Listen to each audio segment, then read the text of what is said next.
ایک نظریہ تو یہ ہے کہ سونے کی حقیقی قیمت اس وقت قیمت سے کہیں زیادہ ہونی چاہیے، لیکن ایسا نہیں ہو رہا، کیونکہ پیپر مارکیٹس کئی دہائیوں سے مصنوعی طور پر سونے کی قیمت کو قابو میں رکھے ہوئے ہیں اور اسے دبا رہی ہے۔ اس نظریے کے مطابق اگر واقعی سونے کی اصل قیمت کا تعین کرنا مقصود ہو، یعنی یہ معلوم کرنا ہو کہ کسی اثاثے کی حقیقی قدر کیا ہے، تو سب سے پہلے لوگوں کی اس پر قیاس آرائی اور سٹے بازی کی صلاحیت کو ختم کرنا ضروری ہوتا ہے۔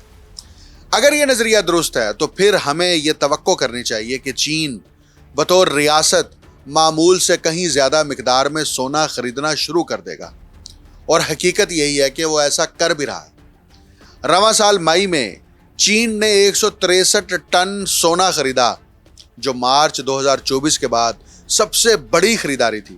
اور یہ رجحان صرف چین تک محدود نہیں ہے، دنیا بھر کے مرکزی بینک بھی غیر معمولی رفتار سے سونا خرید رہے ہیں۔ بعض اندازوں کے مطابق وہ اتنا سونا خرید رہے ہیں جو ان کے سرکاری طور پر ظاہر کیے گئے اعداد و شمار سے تقریباً 15 گنا زیادہ ہے۔ بات منطقی معلوم ہوتی ہے نا؟ یہی وجہ ہے کہ چینی حکومت ایک بالکل نیا gold clearing and settlement system متعارف کرا رہی ہے۔ اس نظام کا مقصد یہ ہے کہ سونے کی قیمت کا تعین لندن یا نیو یارک نہیں بلکہ چین کرے، اور چین ہی وہ عالمی مرکز بن جائے جہاں سونے کی حقیقی قیمت طے ہو۔ اب اگر ان تمام حقائق کو ایک ساتھ جوڑ کر دیکھا جائے، مرکزی بینکوں اور ریاستوں کی جانب سے بڑے پیمانے پر سونا خریدنا، پیپر گولڈ مارکیٹس کو محدود یا ختم کرنے کی کوششیں، اور چین میں عالمی گولڈ سیٹلمنٹ کا مرکز قائم کرنا، تو پوری تصویر پہلے سے کہیں زیادہ واضح نظر آنے لگتی ہے۔ آج ہم اس امکان پر غور کریں گے کہ حقیقت میں پس پردہ کیا ہو رہا ہے، چین اس وقت یہ اقدامات کیوں کر رہا ہے، اور اس کے ہمارے سرمایہ کاری کے فیصلوں اور امریکی ڈالر پر کیا اثرات مرتب ہو سکتے ہیں۔ اب اگر ہم لندن اور نیو یارک کے کومیکس جیسے مغربی مالیاتی مراکز کو دیکھیں تو معلوم ہوتا ہے کہ وہاں روزانہ جس سونے کی تجارت ہوتی ہے، اس کا زیادہ تر حصہ کبھی بھی فزیکل شکل میں خریدار کے حوالے نہیں کیا جاتا، وہ دراصل معاہدے ہوتے ہیں، یعنی سونے پر ملکیت کے دعوے۔ لوگ ایسے کاغذی معاہدے یعنی پیپر کانٹریکٹس خریدتے اور فروخت کرتے ہیں جو سونے پر حق کے ملکیت کی نمائندگی کرتے ہیں، لیکن اس میں سے اکثریت کا کبھی بھی حقیقی سونے کی اینٹ یعنی گولڈ بار وصول کرنے کا ارادہ نہیں ہوتا۔ اب سوال یہ ہے کہ دنیا میں پیپر گولڈ کی مقدار کتنی ہے؟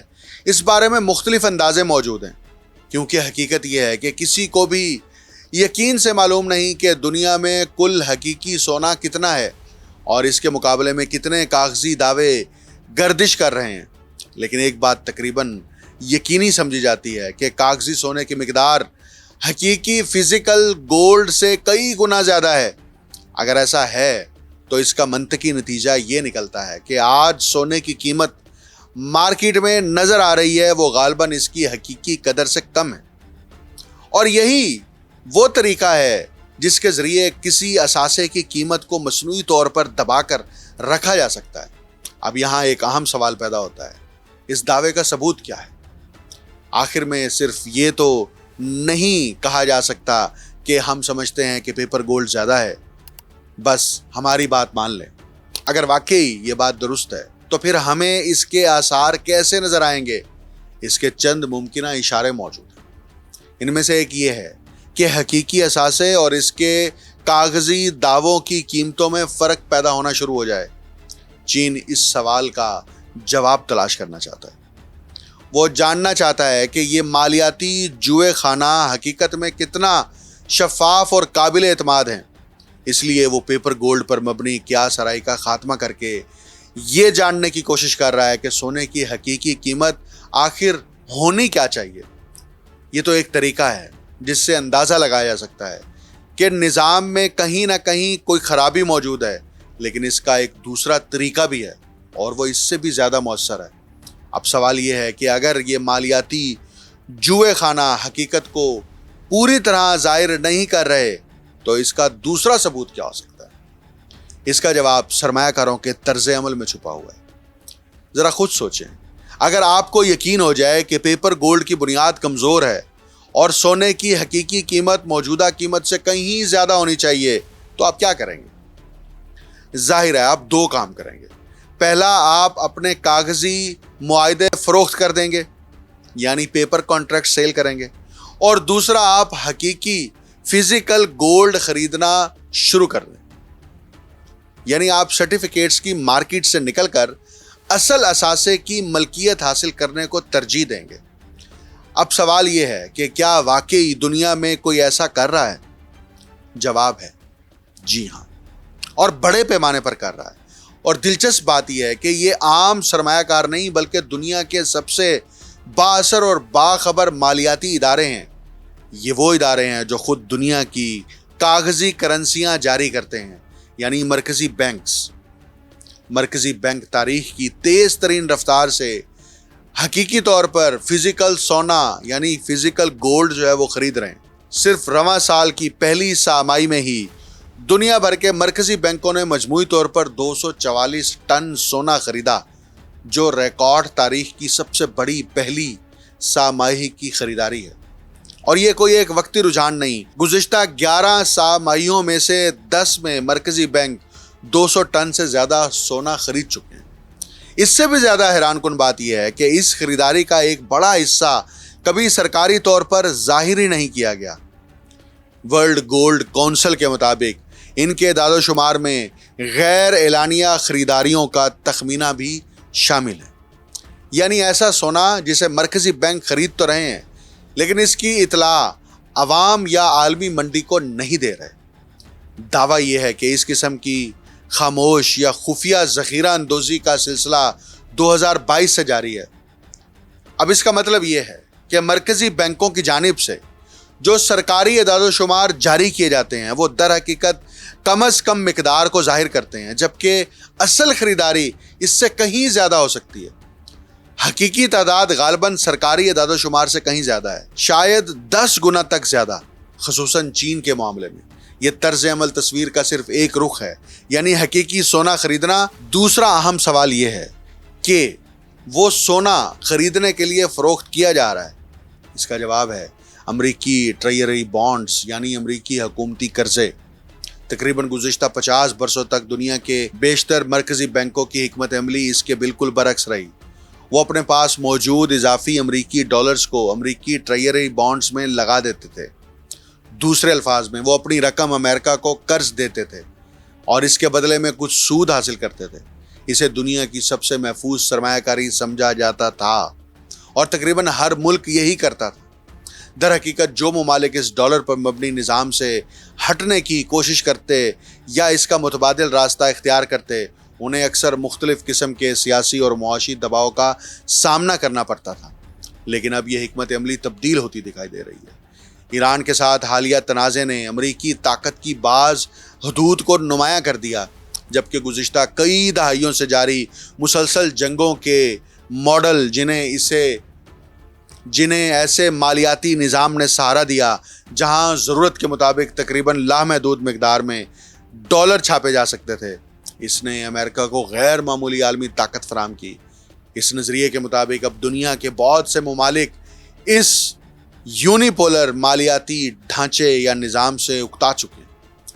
ان کا مقصد صرف امریکی ڈالر کا انحصار برقرار رکھنا نہیں، بلکہ وہ ایسی حقیقی مالیاتی بنیاد کی تلاش میں ہے جسے کسی ایک ملک کی مالیاتی پالیسی سے بآسانی متاثر نہ کیا جا سکے۔